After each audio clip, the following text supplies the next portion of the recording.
الله وبركاته. ونسلم على رسوله الكريم أما بعد فأعوذ بالله من الشيطان الرجيم بسم الله الرحمن الرحيم إنا أنزلناه في ليلة القدر وما أدراك ما ليلة القدر ليلة القدر خير من ألف شهر تنزل الملائكة والروح فيها بإذن ربهم من كل أمر سلام هي حتى مطلع الفجر صدق الله العظيم. غافر اعظم بمنی بے سر اسامہ مددے ابتدائی مددے کعبہ ایمان مددے انتظار کرم تستمن عینی یا الخدا دی و خدا بی و خدا دا مددے بگرداب بلا افتاد کشتی ضعیفاً و شکستارا تو کشتی بہر کے خواجہ عثمان ہارون مدد کن یا ولی الدین چشتی مدد کن یا ولی الدین چشتی مدد کن یا ولی الدین چشتی. آئیے انتہائی احترام و عقیدت کے ساتھ اپنے اور ساری کائنات کی مرکز عقیدت دانائے سبل مولائے کل ختم رسول خسرو خوباں سیاح لامکاں وجہ کن فکاں در اللہ المکنون سر اللہ المخزون عالم ما کانا وما یکون آب و گل انبیاء جان و دل اصفیاء مطلع ہر سعادت مقطع ہر سیادت خلاصہ کائنات فخر موجودات حضور احمد مجتبی محمد مصطفیٰ ارواحنا فدا صلی اللہ تعالی علیہ وآلہ وصحبہ وبارک وسلم کی بارگاہ میں کسپناہ میں میرے ساتھ مل کر پڑھے الصلاۃ والسلام علیک یا رسول اللہ الصلاۃ والسلام علیک یا نبی اللہ الصلاۃ والسلام علیک یا حبیب اللہ وعلی آلک واصحابک یا نور اللہ صلی اللہ تعالی علیہ وسلم. لیلۃ القدر میں مطلع فجر حق مانگ کی استقامت پہ لاکھوں سلام. آج ایک مرتبہ پھر ہم لوگ برادر عزیز جناب سید شہید صاحب کی وساطت سے ان کے مکان پر ہم لوگ حضور اکرم صلی اللہ علیہ وآلہ وسلم کے ذکر کی محفل میں موجود ہیں. ماشاءاللہ بہت خوبصورت کلام ہمارے برادر طریقت جناب شبیر برکاتی صاحب نے ہمیں سنایا. دل یہ چاہ رہا تھا کہ ہم سب جو ہے وہ مزید سنتے رہیں، لیکن وقت کی قلت تھوڑی دیر میں آپ سے کچھ گفتگو کا شرف حاصل کرنا چاہتا ہوں. آج کا جو دن گزرا وہ 20 اپریل کا دن تھا. عیسوی تاریخ کے حساب سے 20 اپریل حضور اکرم صلی اللہ علیہ وسلم کی ولادت کی تاریخ ہے. جیسے چاند کی تاریخ 12 ربیع الاول کو حضور کی ولادت ہوئی، تو جس دن حضور کی ولادت 12 ربیع الاول کو ہوئی تھی اس دن اپریل کی 20 تاریخ تھی. تو انگریزی تاریخ کے حساب سے آج کا دن حضور کی میلاد کا دن گزرا. اور اب جو شب لگی ہے یہاں کے حساب سے وہ ہے 20 رمضان المبارک، یعنی کہ یہ فتح مکہ کی تاریخ. کتنی نسبتیں ہیں برکت والی الحمدللہ. اور اب رمضان شریف کا آخری عشرہ شروع ہونے جا رہا ہے. پہلا اور دوسرا عشرہ گزر گیا. رمضان المبارک کا پہلا عشرہ رحمت، دوسرا عشرہ مغفرت اور تیسرا عشرہ جہنم سے آزادی کا عشرہ ہے. رمضان المبارک کی عظمت، اہمیت اور برکت اگر لوگوں کو پتہ چل جائے تو اللہ کے رسول علیہ السلام فرماتے ہیں کہ لوگ تمنا کریں کہ کاش پورے سال کو رمضان بنا دیا جائے.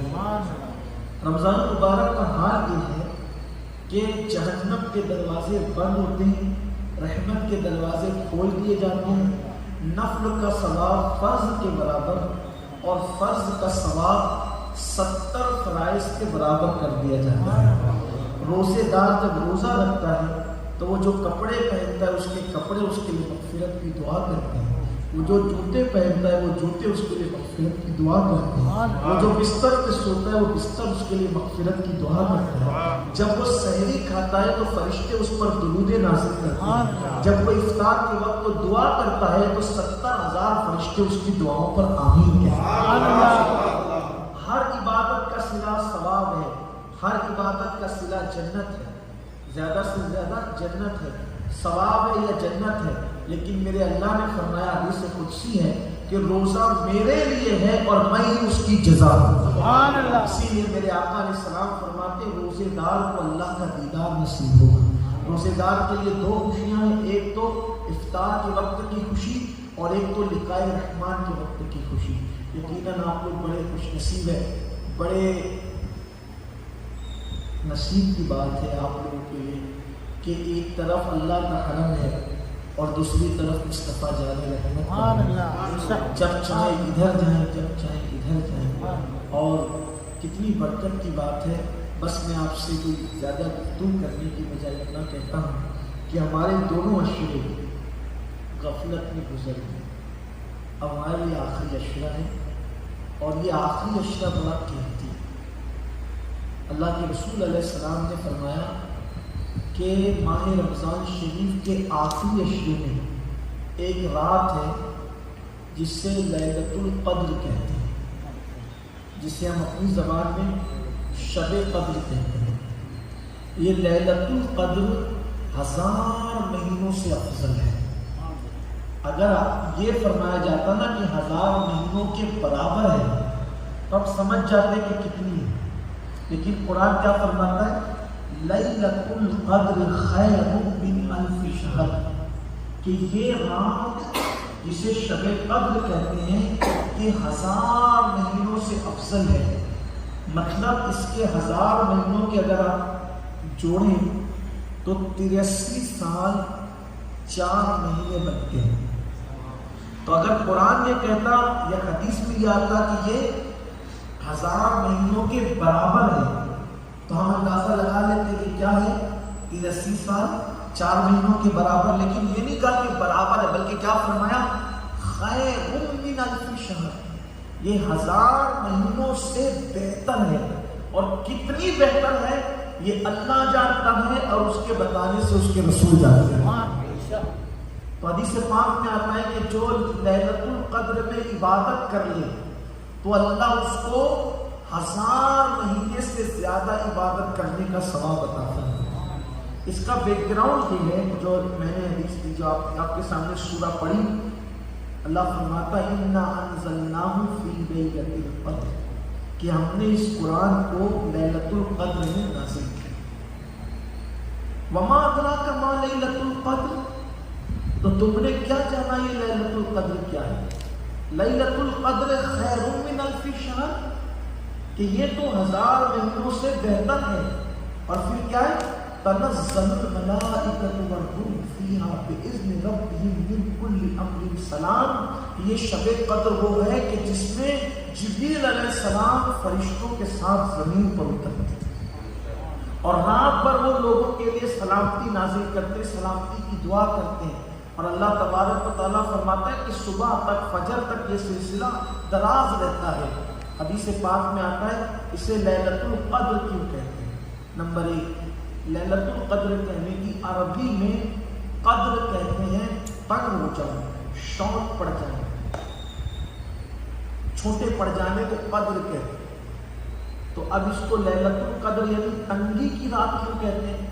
شارٹ پڑنے کی، تنگی کی، کمی کی رات کیوں کہتے ہیں؟ تو تنگی کی رات اور کمی کی رات اس کو اس لیے کہتے ہیں کہ آسمان سے زمین پر اتنے فرشتے اترتے ہیں کہ زمین تنگ پڑ جاتی ہے فرشتوں کی تعداد کے سامنے۔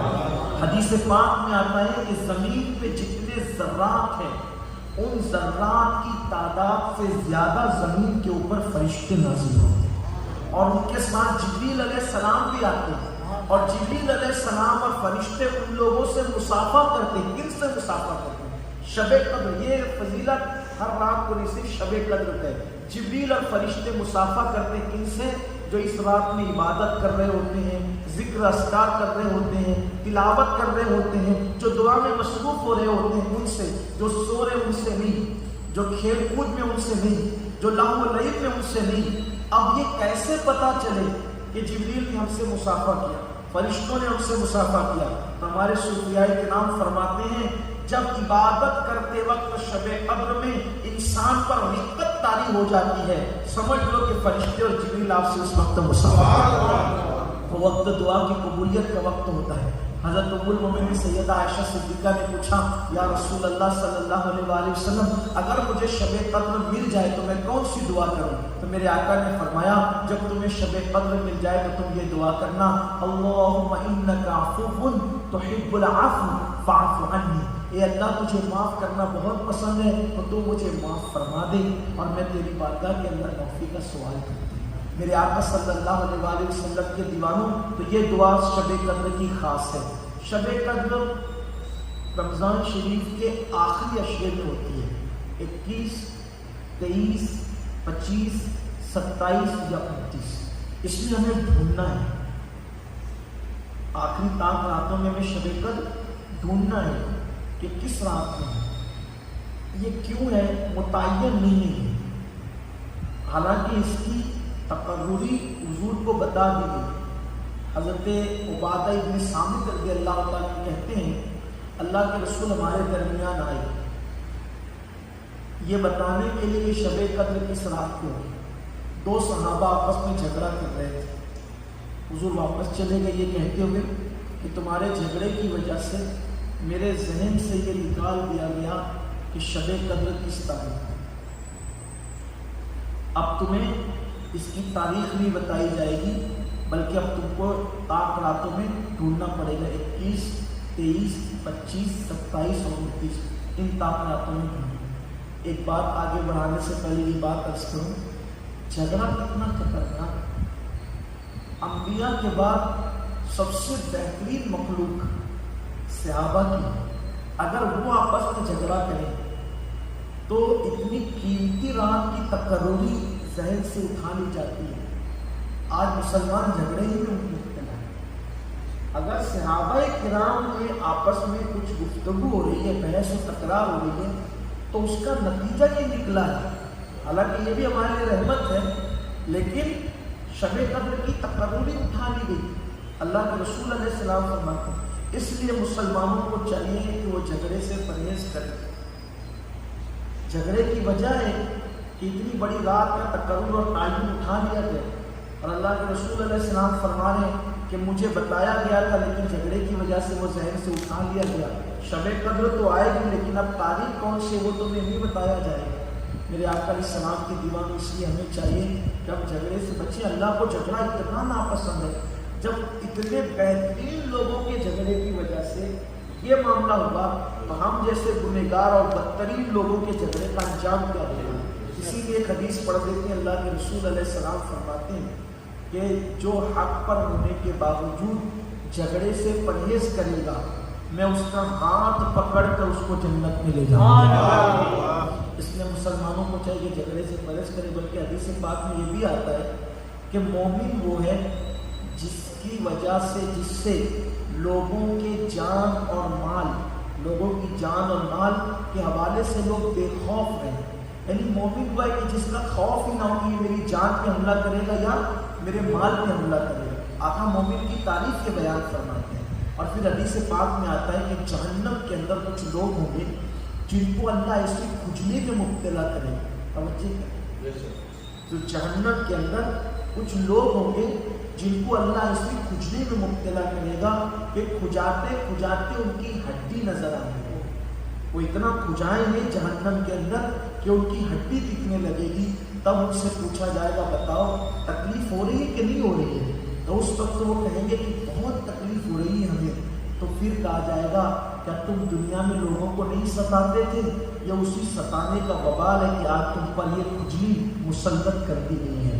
آج طاقت کی بنیاد پہ، قوت کی بنیاد پہ، انسان مال کی بنیاد پہ، زور کی بنیاد پہ جو ہے وہ لوگوں کو ستاتا ہے لیکن ستانے والوں کا انجام یہ ہے. اور اور اللہ کے رسول علیہ السلام ارشاد فرماتے ہیں کہ میں نے جنت میں ایک بندے کو دیکھا، اس کو یہ اجازت ہے جنت میں کہ وہ جدھر چلا جاتا ہے نکل جاتا ہے، اس کو کوئی روک ٹوک نہیں ہے۔ یعنی جنت میں سب کے درجے متعین ہیں، لیکن یہ بندہ ایسا ہے کہ یہ جدھر چلا جاتا ہے، اس کو کوئی روک ٹوک نہیں ہے، جنت میں گھومتا ہے، جہاں تک جاتا ہے۔ تو میں نے پوچھا اے بندے آخر تیری کیا نیکی ہے جس کی وجہ سے تو جنت میں جدھر چاہتا ہے چلا جاتا ہے؟ تو بتایا جاتا ہے کہ اس نے رستے میں تکلیف دینے والا ایک درخت تھا، اس کو وہاں سے ہٹا دیا کہ لوگوں کی تکلیف دور ہو جائے۔ تو لوگوں کی تکلیف دور کرنے کی برکت سے اللہ نے اس کو یہ مقام عطا کیا کہ وہ جنت میں جدھر چاہتا ہے اس کا دل وہ چلا جاتا ہے، اور جہاں تک چاہتا ہے جاتا ہے۔ تو تکلیف سے بچانے والوں کو جنت میں یہ مقام ملتا ہے، اور لوگوں کو ستانے والوں کا جہنم کے اندر انجام یہ ہے۔ اس لیے اللہ کے بندوں، لوگوں کو ستانے کی کوشش نہ کرو بلکہ لوگوں کو راحت پہنچانے کی کوشش کرو۔ اللہ کو ستانے والے بندے پسند نہیں ہیں، اللہ کو راحت پہنچانے والے بندے پسند ہیں۔ تو عرض یہ کر رہا تھا، یہ شب قدر یہ آیت سورہ مبارکہ کا شان نزول یہ ہے۔ امام غزالی رحمۃ اللہ علیہ لکھتے ہیں کہ اللہ کے رسول علیہ السلام کو بنی اسرائیل کے واقعات بیان کرنا بہت پسند تھے، کہ بنی اسرائیل میں جو کچھ ہوا وہ واقعات حضور کو بہت پسند تھے بیان کرنا۔ قرآن میں بھی بنی اسرائیل کے واقعات بہت کثرت سے بیان ہوئے ہیں۔ تو میرے آقا علیہ السلام ایک دن بنی اسرائیل کے ایک ولی حضرت شمعون کا واقعہ بیان کر رہے تھے کہ شمعون بنی اسرائیل کے ایک ایسے ولی تھے جنہوں نے 1000 مہینے تک ہر دن روزہ رکھا اور ہر رات میں عبادت کی، اور وہ انہوں نے کفار سے جہاد کیا۔ تو اتنے طاقتور تھے شمعون کہ جب وہ کفار سے لڑتے تو ان کو اگر زنجیروں سے جکڑ دیا جاتا تو وہ یوں ہاتھ کرتے تو ساری زنجیریں ٹوٹ جاتی۔ رسیوں کا باندھنا، زنجیروں کا باندھنا ان پہ کوئی اثر نہیں کرتا۔ جب کفار اور منکرین جو ہے ان کے سامنے زیر ہو گئے اور ان کفار کا کوئی داؤ شمعون پر نہیں چلا، تو شمعون کی بیوی کو ان لوگوں نے پیسے کا لالچ دے کر، مال کا لالچ دے کر ورغلایا، اور جب ورغلایا تو شمعون کی بیوی کو کہا کہ جب شمعون کسی وقت غافل ہو تو تم ان کو پکڑ کر کے جکڑ کر کے ہمارے حوالے کر دینا۔ اب 1000 مہینے کا عابد، 1000 مہینے کا روزے دار اور 1000 مہینے اللہ کی عبادت کرنے والا بندہ، اور پھر اتنا بڑا اللہ کا ولی جب اس پر قابض نہیں ہوئے تو اس کی بیوی کو ورغلایا۔ وہ دنیا کی فریب خودہ خاتون ان کے چکر میں آ گئی اور ایک دن رسی سے شمعون کو باندھ دیا۔ شمعون جب غفلت ختم ہوئی تو انہوں نے یوں ہاتھ کیے اور یوں پیر کیے تو رسی ٹوٹ گئی، اور بیوی سے پوچھا عجیب تم نے رسی میں جکڑ دیا۔ بیوی نے کہا میں تو آپ کی طاقت آزمانا چاہتی تھی کہ تمہاری طاقت کیا ہے، لیکن تمہاری طاقت اتنی ہے۔ پھر اس کے بعد دوبارہ موقع ملا تو زنجیروں میں جکڑ دیا۔ پھر جب زنجیروں میں اپنے آپ کو پایا تب ہاتھ یوں کیا تو زنجیریں ٹوٹ گئی۔ تب بیوی نے کہا میں تو تمہاری طاقت کو آزمانا چاہتی تھی کہ زنجیریں بھی یوں ٹوٹ گئی۔ تب انہوں نے بیوی پہ اعتماد کر کے بیوی سے کہا، امام غزالی لکھتے ہیں اپنی کتاب مکاشفۃ القلوب میں کہ بیوی سے کہا کہ دیکھو رسی زنجیریں مجھ پر کوئی اثر نہیں کرے گی، کیونکہ اللہ نے مجھے اپنا ولی اور دوست بنا لیا ہے، مجھ پر کوئی چیز اثر نہیں کر سکتی، البتہ میرے بال۔ بس اتنا زبان سے نکلا لیکن آگے رک گئے۔ جب کہا میرے بال، جب میرے بال کہا مکہ عورت سمجھ گئی ماجرا کیا ہے۔ ایک دن آپ کو غافل پا کر آپ کی زلفیں جو آپ کے پیروں تک آتی تھی، چونکہ بنی اسرائیل کی شریعت جدا تھی، بہت ساری چیزیں ان میں جو تھی وہ ہمارے یہاں نہیں ہے، تو ان کی زلفیں اتنی دراز تھی، ان زلفوں سے اس عورت نے ان کو باندھ دیا۔ جب باندھا تو اب ان کا دام نہ چل سکا، ان کی طاقت کام نہیں آئی، اللہ کی مرضی یہی تھی۔ اور پھر اس خاتون نے، اس عورت نے شمعون کو کافروں کے حوالے کر دیا۔ کافروں نے ان کے کان کاٹے اور ان کی ناک کاٹی، اور ان کی ناک کاٹی اور ہونٹ کاٹے اور کان کاٹے۔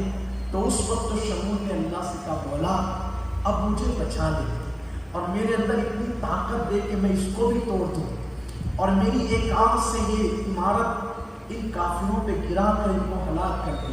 تو اللہ نے ان کی دعا سن لی اور ان کے کان کٹے تھے اور ہونٹ کٹے تھے اور ناک کٹی تھی، اور پھر اللہ نے ان کو طاقت دی اور انہوں نے پھر وہ بالوں کی زنجیریں بھی توڑ دی اور عمارت گری، وہ سارے کافر ہلاک ہو گئے۔ یہ کرامت جب اللہ کے رسول نے اور ایک چاہے وہ 1000 مہینوں کی عبادت کا تذکرہ صحابہ کے سامنے کیا تو صحابہ کرام رشک کرنے لگے، یا رسول اللہ 1000 مہینے تک اس کی عبادت کی، یعنی 83 سال اور 4 مہینے، اور رات بھر عبادت کی، دن کو روزہ رکھا، جہاد کیا۔ ہمارا حال یہ، ہماری عمریں تو اتنی نہیں، 60 70 سال 80 سال میں تو انتقال کر جاتے ہیں۔ اب اگر 80 سال کے عمر پائیں تو سونے میں وقت جا رہا ہے، کاروبار میں وقت جا رہا ہے، پھر اس کے بعد بال بچوں میں وقت جا رہا ہے، تو وہ لوگ تو عبادت سے بڑھ جائیں گے اور ہماری عبادتیں بہت مختصر رہ جائیں گی۔ تو کیا تھا، حضور علیہ السلام کے صحابہ نے یہ بات عرض کی، حضور نے سنا، حضور پر غمگینی کے آثار ظاہر ہوئے۔ تو دیکھیے ہونا کیا چاہیے تھا، بظاہر کیا لگتا کہ چلو ان کی عمر اتنی تھی، کسی کی 300 سال، کسی کی 500 سال، کسی کی 700 سال، تو اس امت کی بھی عمر بڑھا دی جاتی، لیکن قدرت نے ایسا نہیں کیا۔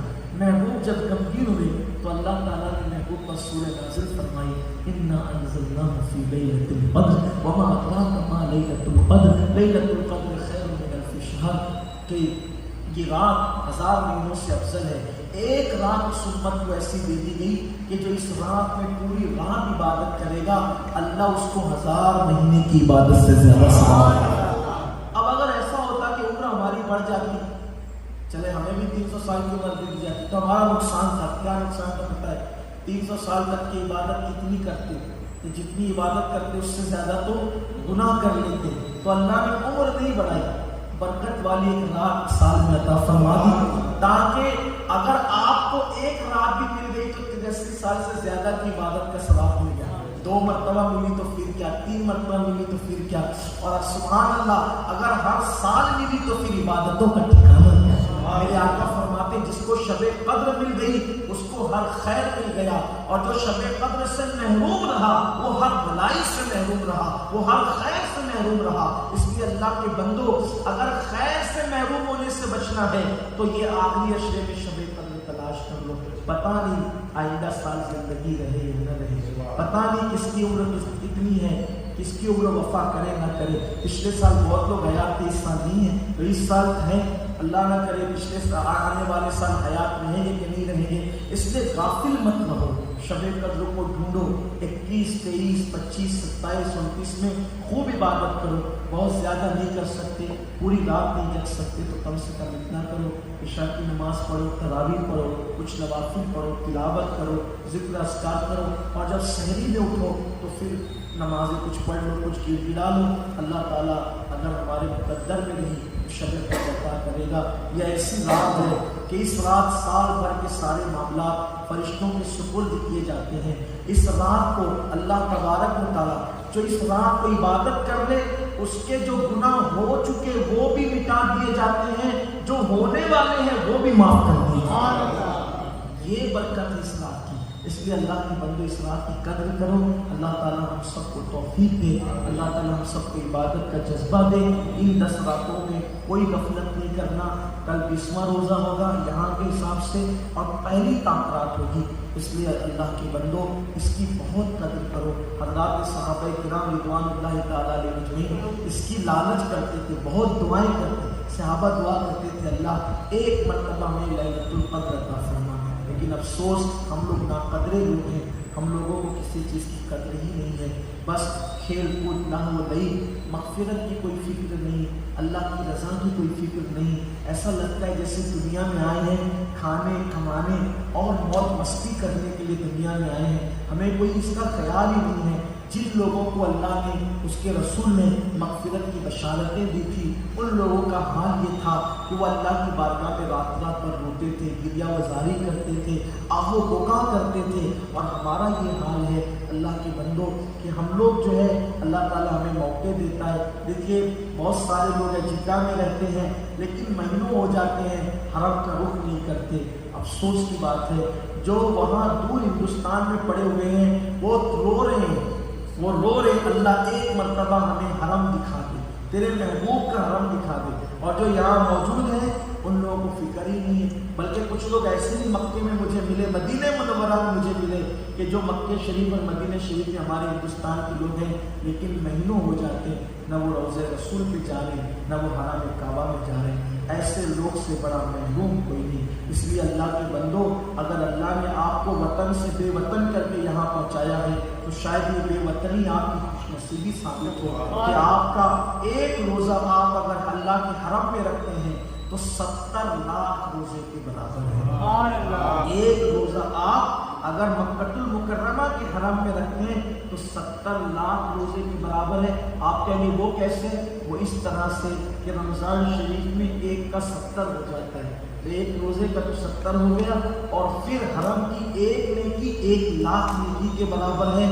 تو ایک روزہ جو ہے وہ حرم کا کتنے لاکھ کے برابر ہوا؟ 70 لاکھ کے برابر. اللہ کے بندوں، لوگ ڈھونڈتے ہیں یہ موقع، اس لیے، اور مدینہ منورہ میں 50,000 کے برابر. اس لیے کوشش کرو کہ پہنچو، اللہ کی عبادت کرو. اللہ تعالیٰ سب کو توفیق عطا فرمائے. ہمیں بھی دعاؤں میں یاد رکھو اور یہاں نیک بن کر کے جیو، نیک بن کر کے رہو. رمضان شریف میں ایک نیکی اگر 70 کے برابر ہے تو ایک گناہ بھی 70 کے برابر ہے. مکے کی ایک نیکی اگر 1 لاکھ نیکی کے برابر ہے تو مکے کا ایک گناہ 1 لاکھ گناہ کے برابر بھی ہے. اس لیے یہاں بیٹھ کر کے فلمیں دیکھنا، یہاں بیٹھ کر کے گیم کھیلنا، یہاں بیٹھ کر کے لاؤ لئی میں مبتلا رہنا، یہاں رہ کر کے عورتوں پر بدنگاہی کرنا، یقیناً یہ اپنے آپ کو جہنم کا ایندھن بنانے کے مترادف ہوگا. اس لیے یہاں رہو تو ادب کے ساتھ رہو، اللہ کی خشیت کے ساتھ رہو، اللہ کے خوف کے ساتھ رہو. اللہ ہم سب کو حرمین محترم کی حاضری بار بار ادب اور ایمان کے ساتھ عطا فرمائیں. بس آخری میں ایک بات عرض کر دوں کہ جب مدینہ منورہ جانا ہو تو بہت ادب کے ساتھ جاؤ، حرمین شریفین جانا ہو تو ادب کے ساتھ جاؤ. لوگوں کے دیکھا دیکھی اپنے آپ کو بے ادب مت کر دو. آخری بات عرض کرتا ہوں، ابھی شبیر بھائی نے ایک واقعہ بتایا تو مجھے ایک واقعہ یاد آیا. دیکھو، اللہ اور اس کے رسول کا حرم ایسا ہے کہ وہاں جو بھی جاتا ہے محروم نہیں آتا. اور حضور کا در تو ایسا در ہے کہ جہاں سے غیروں کو بھی ٹالا نہیں جاتا، جہاں سے دشمنوں کو بھی خالی ہاتھ لوٹایا نہیں جاتا. ایک مرتبہ کا واقعہ ہے. دیکھو، صرف مانگنے والے کے اندر خلوص چاہیے، اخلاص چاہیے، دل کا یقین چاہیے. اللہ اور رسول کس کو دیتے ہیں؟ جو یقین سے مانگتے ہیں اس کو دیتے ہیں. جو ڈھلمل یقین ہے نہ وہ اللہ سے پاتے ہیں نہ رسول سے پاتے ہیں. ہر اس دعا کے اندر دعا کی قبولیت کی بڑی نشانی یہ ہے، جو دعا یقین سے مانگی جاتی ہے بس وہی قبول ہوتی ہے. جس میں ڈھلمل یقینی ہوتی ہے، جس میں ڈاؤٹ ہوتا ہے، جس میں شک ہوتا ہے، وہ دعائیں رد کر دی جاتی ہیں. ایک مرتبہ کا واقعہ ہے. دیکھو، یقین ہو تو کیسے ملتا ہے. ایک مرتبہ کا واقعہ ہے کہ حیدرآباد کے نواب حیدرآباد مدینہ منورہ ہندوستان سے آنے کے لیے ایک نواب صاحب مدینہ شریف آنا چاہتے تھے. تو نوابوں کا حال بھی کہ بہت سارے اپنے خادموں کو، ساتھیوں کو، غلاموں کو لے کر کے، چلو بھائی مالدار لوگ ہیں تو چلو، سب کو لے کر کے آتے تھے، کرو فرق کے ساتھ آتے تھے. تو جب مدینہ شریف جانے کا پلان بنا تو نواب صاحب نے کہا کہ کون کون چلے گا؟ فلاں فلاں فلاں چلے گا. تو کسی نے کہا، نواب صاحب آپ کا ایک خادم ہے، غلام ہے، اس کا نام برہ ہے، برہ. اور وہ برہ جو تھا نا وہ تھوڑا کالا سانولا تھا اور بھولا بھالا. ایسے کوئی بھولے بھالے جو لوگ ہوتے ہیں تو لوگ ان کی مزہ نہیں لیتے، سب کے منہ لگے ہوتے ہیں، سب ان کی مذاق کرتے ہیں. کچھ لوگ ایسے ہوتے ہیں، آپ کے محلے میں بھی ہوں گے، آپ کے شہر میں بھی ہوں گے، آپ کے دوستوں کے سرکل میں بھی ہوں گے کہ جس کی سب مذاق کرتے ہیں، مزہ لیتے ہیں. یاد رکھیے گا، کبھی کبھی یہ ایسے بھولے لوگ جو ہوتے ہیں نا، جن کی سب مزہ لیتے ہیں، میرے آقا نے فرمایا اکثر جنتی لوگ ایسے ہی ہوتے ہیں. وہ بھولے والے جو لوگ ہوتے ہیں نا، آقا فرماتے ہیں اکثر جنتی ایسے ہی ہوتے ہیں، لیکن سب ان کی مزہ لے کر وہ ناراض نہیں ہوتے، وہ سب کے ساتھ لگ جاتے ہیں، سب کی خوشی کا سامان بن جاتے ہیں. تو نواب صاحب کے ابھی برما نام کا ایک خادم تھا نواب صاحب کا، وہ ایسے ہی بولا بالا تھا اور لوگ اس کی مزہ لیتے تھے. تو کسی نے کہا، نواب صاحب اتنے لوگوں کو لے جا رہے ہو، برہ کو بھی لے چلو، راستے پر ہنسی مذاق کے لیے کام آئے گا، اس کی مزہ لیتے رہیے، راستہ لمبا ہے، سفر طویل ہے، تو ہنسی مذاق میں راستہ جلدی سے کٹ جائے گا۔ اور وہ دور کیسا تھا، لوگ جو ہے وہ کشتیوں سے سفر کرتے تھے، کبھی پیدل، کبھی گھوڑوں پر، کبھی کچروں پہ، کبھی اونٹوں پر، ایسی ہنسی مذاق کے لیے۔ گویا کہ وہ تو ہنسی مذاق کا سامان کر رہے تھے، لیکن حقیقت یہ تھی کہ جنہیں بلایا ہے مصطفیٰ نے وہی مدینے کو جا رہے ہیں۔ یہ نصیب کی بات ہے میرے بھائیوں کہ کبھی تو بادشاہوں کو بھی آنا نصیب نہیں ہوتا، اور کبھی بھکاریوں کو بھی بار بار آنا نصیب ہوتا۔ جسے چاہا اپنا بنا لیا، جسے چاہا در پہ بلا لیا۔ یہ بڑے کرم کے ہیں فیصلے، یہ بڑے نصیب کی بات ہے۔ تو بہرحال برہ مدینہ منورہ آیا، بولا بالا تھا، راستے پر ہنسی مذاق ہوتی رہی۔ جب پہلی حاضری دربار رسالت کی ہوئی، سب نے جا کر حضور کو سلام پیش کیا، شفاعت کی بھیک مانگی۔ حضور کی بارگاہ میں حاضری کا طریقہ یہ ہے کہ جاؤ سلام پیش کرو، پھر کہو نسألک کا شفاعت ہے یا رسول اللہ، حضور ہماری شفاعت کریں اپنے ماں باپ کے لیے، اور جن جن لوگوں نے کہا ان کے لیے شفاعت مانگے۔ یہ سب سے بڑی اس بارگاہ کی عرضی ہے۔ اور پھر حضور فرماتے من زارا قبری وجبت لہ شفاعتی، جس نے میرے مزار میں حاضری دی اس پر میری شفاعت واجب ہے۔ اسی لیے میں لوگوں سے کہتا ہوں ہر نیکی پر ثواب ملتا ہے، حضور کے یہاں جاؤ تو شفاعت کی خیرات ملتی ہے۔ تو سب لوگ گئے حاضری کی وغیرہ، پھر اس کے بعد واپس ہو گئے۔ واپس آنے کے بعد کمرے پہ پہنچے تو نواب کو مزہ محسوس ہوا۔ نواب نے کہا بھائی سب کو شفاعت مبارک، آپ کو شفاعت مبارک۔ برہ نے کہا شفاعت کیا ہوتی ہے؟ بولا بالا نے شفاعت کیا ہوتی ہے؟ کہا جس کو شفاعت ملتی ہے اس کو جنت ملتی ہے، تم کو شفاعت نہیں ملی، تم کو شفاعت نہیں ملی۔ برہ نے کہا نہیں مجھے تو نہیں ملی، حضور نے نہیں دیا تمہیں شفاعت؟ نہیں مجھے بھی نہیں دیا۔ اس کو بولا بالا آدمی ایسا سمجھا کہ شفاعت کی بھی کوئی چٹھی ہوتی ہوگی، کوئی سند ہوتی ہوگی، کوئی رکا ہوتا ہوگا، کوئی اس کا ثبوت ہوتا ہوگا۔ اس دیوانے کو کیا پتا، وہاں پہنچے شفاعت مل گئی، بس اتنی یقین کی بات ہے۔ تو کہا تمہیں نہیں ملی۔ اب بادشاہ کو مذاق، نواب کو مذاق سو، تمہیں نہیں دیا حضور نے، ہمیں تو دیا، تمہیں نہیں دیا شفاعت۔ اب وہ دیوانہ تو دیوانہ، بولا بالا آدمی، وہ وہاں سے روتا دھوتا نکلا۔ لوگوں نے تو مذاق کی تھی، اس کا ٹوٹا ہوا دل لے کے وہ حضور کی روضے پہ آیا، اور آج تو حضور سے کہتا یا رسول اللہ ہر جگہ تو امیر اور غریب میں فرق ہوتا ہے، کیا آپ کے یہاں بھی یہ اصول ہے؟ آپ کے یہاں بھی مالداروں میں اور غریبوں میں فرق ہوتا ہے؟ آپ نے نواب کو شفاعت دے دی اور غریب کو نہیں دیا رسول اللہ؟ ایک غریب کو آپ نے بغیر شفاعت کے بھیج دیا رسول اللہ؟ اب میں تو اس وقت تک جاؤں گا نہیں جب تک آپ مجھے بھی شفاعت نہیں دیں۔ مجھے شفاعت دیجئے ورنہ موت دیجئے۔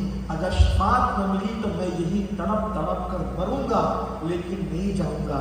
تاریخ میں لکھا ہے کہ پھر قبر رسول سے ہاتھ نکلا، اور اس ہاتھ میں اس کے گمان کے مطابق ایک چٹھی تھی، اور اس چٹھی پر لکھا ہوا تھا کہ برہ کو شفاعت دے دی۔ یہ برہ نے چٹھی لی اور ناشتہ خود تھا، چلاتا ہوا آیا مجھے بھی شفاعت مل گئی، مجھے بھی شفاعت مل گئی، مجھے بھی شفاعت مل گئی۔ جب نواب نے کہا او برہ شفاعت کیا چیز ہوتی ہے، تو کہا یہ دیکھو حضور کی قبر سے ہاتھ نکلا اور اس ہاتھ میں ایک چٹھی تھی اور حضور نے مجھے شفاعت دی۔ اس وقت اب نواب کی آنکھوں میں آنسو تھے۔ برہ تیری دیوانگی تجھے کہاں سے، ہم تو تیرے ساتھ مذاق کر رہے تھے اور تم نے رسول اللہ کی شفاعت پائی۔ یہ ہوتے ہیں جو ہے وہ کرم کے فیصلے۔